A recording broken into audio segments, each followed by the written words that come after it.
Padayon na ta sa atong balita mga bay aron matubag ang pagbaha diha sa Cebu.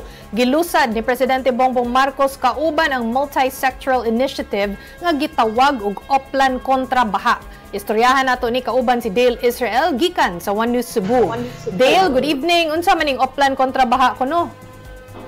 Maayong gabi, Chiki, live dire sa Cebu City karon kun diin malampuson yung gilunsad kagahapon ni Presidente Ferdinand Marcos Jr. ang Oplan kontra Baha o Metro Cebu Waterways Clearing and Cleaning Operations. Sa mensahe, gisulti sa Presidente ang pag-launch sa dagkong dredging o clearing operations sa mga sapa, mga creek ug uban pang mahinungdanong waterways dili lang sa Metro Cebu, apil na sa ubang dapit sa nasod. Gisusi ni President ang padayon nga paglimpyo sa Mahiga Creek gahapon samtang naapod ang gisugdan pod ang paglimpyo sa Butuanon River ug Subang Dako River sa Mandawi, Kinalumsan River, Guadalupe River ug Lahog Kamputhaw River sa Cebu City ug ang Kotkot River sa Liloan. Ang gisaad ko no sa mga nag-clearing operations, Chiki, 1 year ang tagana unya kung muulan sunod ko no, dili na kuno ingon ana ka grabe ang baha, adunay kuno'y 9 kabuan nga intensive work para sa paghinlo sa mga waterways. Gi-emphasize sa Presidente ang kinahanglanong koordinasyon tali sa national agencies, local government ug private sector aron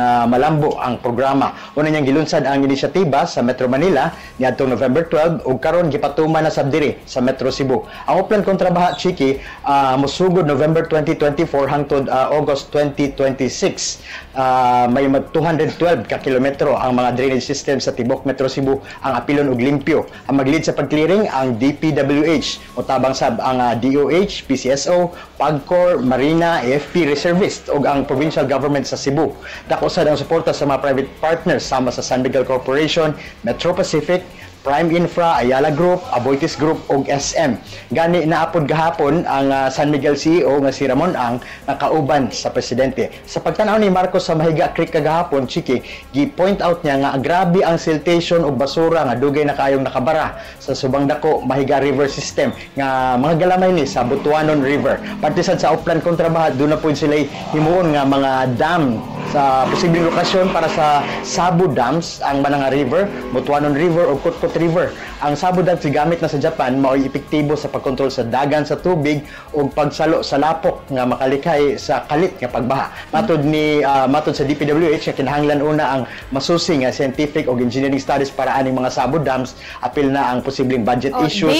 Pero kada bang kuan, sorry ha, kay basig mo, kuan na taog topic mo, lain na ba? Kanang giingon nimong Sabu Dam, mauna siya ang part sa space technology para sa disaster response or lain sad na? Lain po ning Sabu Dam, okay. Chiki.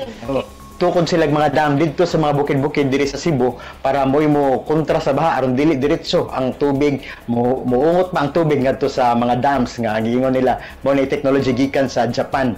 Unya ang gingon ani tabang kuno ang private sector pod para mo ma-effective yun nga maong programa, Chiki. Abi na kog mao na ay space technology unsa man sa DI ni kaning na ay space technology nga motabang para nato sa disaster response. Unsa man ni paghimo?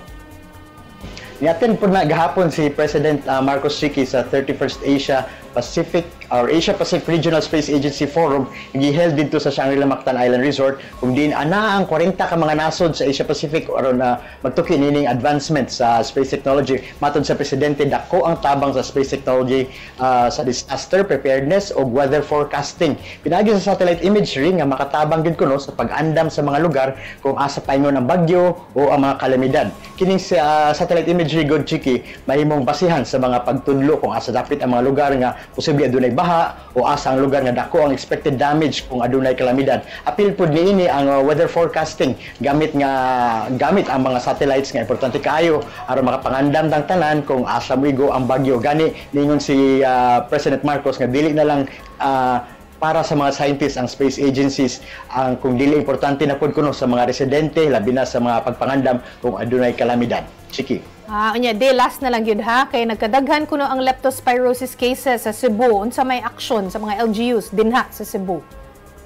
usa na chiki sa mga gitutukan karon sa Provincial Health Office kung aduna kuno'y pagbaha, ang sunod kuno may tabuan na ang pagsaka sa kaso sa leptospirosis. Mao nga nagpagawas og warning ang Provincial Health Office tungod aning leptospirosis. Gikumpirma ni sa health consultant nga si Dr. Nicole Catalan nga aduna nay kapin 117 ka mga pasyente nga na-admit sa provincial hospitals tungod sa suspected leptospirosis cases ni sila. Samtang ang Department of Health mitaho sab og 23 ka confirmed kaso sa tanang public o private hospitals dinhi sa Sugbo. Gidugang ni Dr. Catalan nga dapat ang tanang residente nga posibleng na-expose sa baha moadto dayon sa ilang pinakaduol nga health center or municipal health centers aron makapahimos aning libreng doxycycline nga gipangapod-apod karon sa gobyerno. Kasagaran sa natabong mga kaso karon anaa sa lungsod sa Balamban apan nipasalig ang mga health officials nga tanang ospital sa probinsya anaa nay high alert status batok aning leptospirosis. Wala pa kini critical nga level apan gikinahanglan nga magbinantayon ng tanan